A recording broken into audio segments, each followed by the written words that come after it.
인구 감소 지역에 대해서 양도 종부세, 부가세, 주택세 미포함하고 양도세 뭐 중과 제외하겠다 이런 내용들은 거꾸로 해석하면은 수도권 주택에 대해서는 올 하반기부터는 이제 세제가 좀 세진다는 거를 어느 정도 예고하고 있다.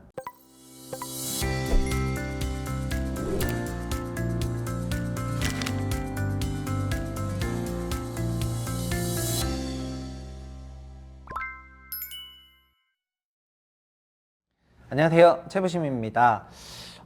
정부가 올해 부동산 시장에 대해서 어떤 생각을 갖고 있는지 좀 의도를 밝혔다고 할 수가 있을 것 같은데요. 일단 2026년 경제성장 전략이라는 자료를 이제 지난주에 냈습니다. 부동산 부분에 대해서 세세하게 미주알 고주알 다 얘기하기보다는 핵심을 잡는 게 중요할 것 같습니다. 일단 이번 정부는 정책을 냈을 때 그 1번이 제일 중요한 건데 1번을 지방주도 성장으로 잡았더라고요. 지방주도 성장이란 말이 굉장히 의미심장한데 수도권 1극 체제를 이제 5극 3특으로 바꾸겠다. 사실 5극 3특에 대한 어떤 근거가 저희에게 합리적으로 제시가 되었느냐 이거는 잘 모르겠지만 1극에 대한 문제점은 엄청난 많은 연구들이 있었기 때문에 1극을 이제 탈피하는 방식으로 이게 나온 거잖아요. 그래서 이걸 전환하겠다는 그런 내용인데 지방산업을 키우고 AI 관련한 그런 부분 키우고 인프라 키우고 대학도 키우겠다는 얘기를 해서 사실 거의 뭐 최부심의 분석왕 얘기한 거야. 그래서 오늘 저는 영상 찍기 전에 제 분석왕 영상들을 23년, 24년 올라갔던 그런 영상들을 다시 한번 봤어요.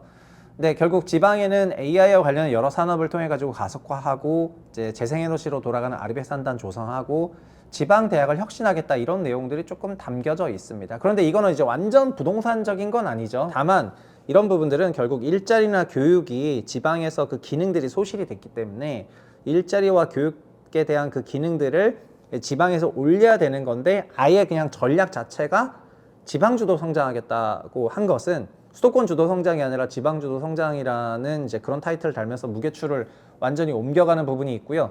더 디테일하게 들어가면은 아예 그 세제 관련한 부분까지도 이제 다 바꿔가지고 지방과 관련해가지고는 진짜 상당한 그런 이제 인센티브를 주려고 생각을 하는 것 같습니다. 그리고 부동산으로 좀 들어가게 되면은요. 부동산은 어느 카테고리에 있냐면은 리스크들에 들어 있습니다. 그래서 새 정부도 부동산을 리스크로 보는 것 같아요.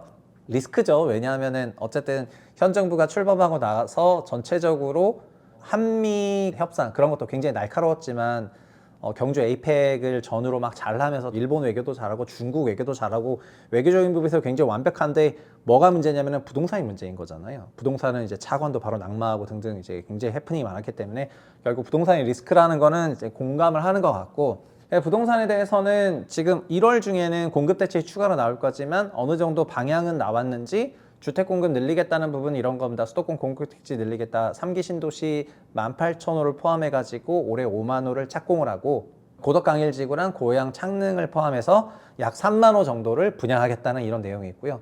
도심에 대해서는 이제 공공도심 복합사업이 일몰제가 있는데 이거를 이제 폐지하고 용적률도 완화해주고 1.4배 더 줘가지고 그리고 이걸 3년 한시적으로 용적률 완화를 좀 더 돌려서 도심에 있는 공급을 촉진하겠다는 그런 내용이 되겠습니다. 그리고 정비사업 절차 간소화 등등에 대한 도정법 개정은 올해 1월에 할 예정이니까 이달 중에 제 생각에는 공급 대책 나오면서 도정법 개정을 담고 있는 것이 아닌가 이런 것들을 이미 여기서 내포하고 있다고 생각을 하고 있습니다.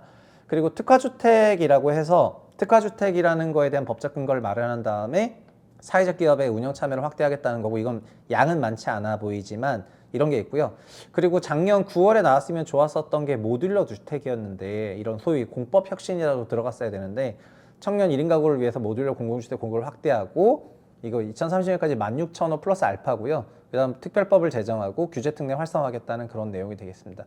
이게 모듈러가 이제 여러분이 이제 어떻게 생각하실지 모르겠는데 제가 현장에서 모듈 방식으로 공사를 많이 해본 이제 경험에 비례하면은 모듈 주택이 갖고 있는 문제는 뭐냐면은 이제 그 자재에 따라 가지고 무겁다는 거거든요. 근데 무거운 게 여러분 콘크리트는 세제곱미터당 2.4톤이 넘어가기 때문에 콘크리트로 되어 있는 집을 끌고 오려면은 그리고 그거를 든다고 생각을 해보세요. 양중이라든가 이런 과정에서 굉장히 어려움이 있거든요. 그래서 과거에도 모듈 주택은 항상 가벼운 자재를 썼었는데 가벼운 자재를 썼을 때는 그 장단점들이 여러 가지 있는데 우리나라 전체적으로 그런 선호가 높지 않았는데 근데 지금은 주택의 기능에 좀 국한해 가지고 경량 콘크리트를 포함해서 어쨌든 자중을 낮추고 이런 방식으로 기술 혁신을 했죠. 기술 혁신을 했기 때문에 과거와는 달라서 이거가 좀 퍼질 만한 그런 시기가 된 것도 사실입니다. 그리고 평면도도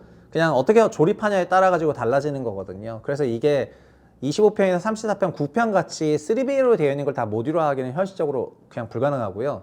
근데 1, 2인 가구를 위한 40제곱미터 정도 되는 그런 거의 모듈화 사이즈는 충분히 가능하다고 생각을 합니다. 모듈 주택을 한다 그러니까 일단 지켜보면 좋을 것 같고요. 두 번째는 지방주택과 관련해서 지금 이제 서울 쏠림이 22년부터 아주 심화가 됐지 않습니까? 출산율이 감소하면서 지방이 피크아웃하고 그다음에 수도권만 살아남으니까 사람들이 먼저 오면서 수도권 쏠림 과잉이 많이 발생한 게 22년부터 25년까지인데, 그래서 인구 감소 지역에 대해서는 양도세랑 종부세를 부과할 때 주택수에 포함하지 않겠다. 양도세를 부과할 때 주택수에 포함하지 않겠다는 얘기입니다. 그러니까 중과 배제가 되는 거죠. 종부세는 합산 배제하겠다는 그런 내용이 되는 겁니다. 그러니까 종부세 합산 배제하겠다는 내용은 사실상 주택이 100채여도 종부세가 빵원이라는 건데, 이제 문재인 정부 때 있었던 종부세 관련해서 그 당시 주택임대사업자가 가지고 있는 여러 세제 혜택으로 인해 가지고 이제 다주택자가 엄청나게 양산됐는데, 지금 다주택자가 양산이 안 되는 이유는 그냥 똘똘한 채면 그냥 다 된다는 그런 생각에 지방에 있는 여러 주택을 다 정리해서 오히려 서울로 오고 있는 거잖아요. 근데 그거를 이제 다시 돌리고 싶은 부분에서 이쪽에 일종의 인센티브를 주는 것입니다. 근데 역설적으로 말하면은 올해 5월 이후에 수도권에 대해서는 양도세 중과한다는 얘기가 되는 거고, 그다음에 종부세 부담이 있을 거라는 거를 시사하고 있는 거죠. 인구 감소 지역에 대해서 양도 종부세 부과 시 주택수 미포함하고 양도세 뭐 중과 배제, 제외하겠다 이런 내용들은 거꾸로 해석하면은 수도권 주택에 대해서는 올 하반기부터는 이제 세제가 좀 세진다는 거를 어느 정도 예고하고 있다. 그렇게 생각하시면 좋을 것 같습니다. 그래서 세제 부분을 더 디테일하게 알려줄 거라고 생각했지만 이건 이제 한 줄로 넘어갔고요. 연구 용역이나 관계부처 TF를 통해 가지고 세제 합리화하겠다 이렇게 적었고, 그냥 논란을 만들지 않기 위해서 이렇게 적지 않았나 이렇게 생각을 하고 있습니다. 그러나 시장의 컨센서스는 6월 이후에 그냥 세제 강화할 거라고 생각을 하고 있습니다. 그리고 가계부채나 부동산 PF 관련해서도 그냥 가계부채는 가계부채 총량 관리하겠다. 저희는 알고 있죠. 2.5% 이상 안 늘어난다는 거를. 그러니까 월 4조 이상 늘어날 수 없다는 걸 알고 있습니다. GDP 대비 가계부채 비율 하향하고 DSR 늘리겠다는 것도 이것도 전세 DSR 늘리겠다는 얘기가 되겠습니다. 그래서 전체적으로 보면은 지방을 키우겠다는 그런 이제 의지는 이제 일자리 등을 통해 가지고 많이 나왔다고 생각이 되고요. 부동산적으로는 수도권에 이제 공급을 더 많이 하겠다는 그런 내용이 있긴 한데, 수도권이 현재 뭐 공급을 한다고 해서 당장 공급이 되는 것도 아니기 때문에 지금 공급 대책이 아무리 크게 나온다 하더라도 시장에 실제 영향을 주려면 2, 3년 있어야 될 거라고 생각을 하고요. 지금 올라와 있는 주택 수요를 현재 공급으로 잡는 것은 과거에도 없었고 지금도 없었고 앞으로도 없을 거라고 생각을 합니다. 공급을 해가지고 시장이 잡혔던 거는 준공될 때 잡혔던 거고, 그리고 그 규모도 2010년과 94년을 빼면은 그 정도의 규모 말고는 없었던 거잖아요.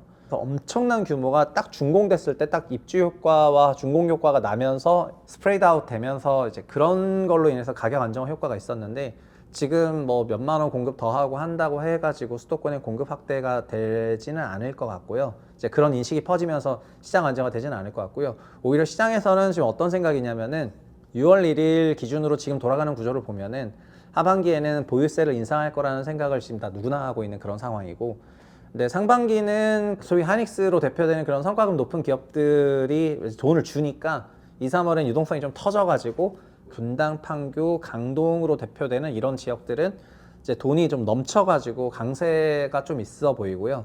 그러나 전체적으로 하반기로 가면 갈수록 결국에는 세법을 의식할 수밖에 없을 거라고 좀 생각을 하고 있습니다. 그래서 전체적인 흐름은 상고하저로 보고 있는데, 근데 올해 5분위, 4분위, 또 3분위, 2분위, 1분위 지역에 대한 그런 전망은 이미 지난번에 한번 했지만, 올해는 부동산이 그냥 한 4, 5%, 그러니까 5분위 지역이 약 4, 5% 정도 이제 상승할 것으로 생각이 되고요. 그리고 4분위나 3분위 지역은 한 3% 언저리로 상승할 거라고 생각을 하고 있습니다. 그러나 이것이 이제 성장률 대비 초과 상승이냐, 그거는 아니라고 생각하고, 그 상승도 전 상반기에 대부분 나올 거라고 생각을 하고 있습니다. 어쨌든 경제성장 계획을 밝혔다고 해가지고 지방이 바로 그렇게 막 살아나고 그런 건 아니겠지만, 앞으로 이재명 정부 5년간 이제 지방 중심으로만 성장하겠다는 걸 그렇게 어느 정도 밝혔기 때문에 지방에 대한 그런 인식이라든가 선호도가 조금 제고되지 않겠나 이런 생각이 조금 있고요. 지방에 대해서는 원래 굉장히 보수적으로 봤었는데 이런 정책들이 실제로 집행이 되고 한다면은 오히려 올해는 지방주택이 좀 좋을 수도 있겠다 이런 생각하고 있습니다. 여기까지 하겠습니다. 감사합니다.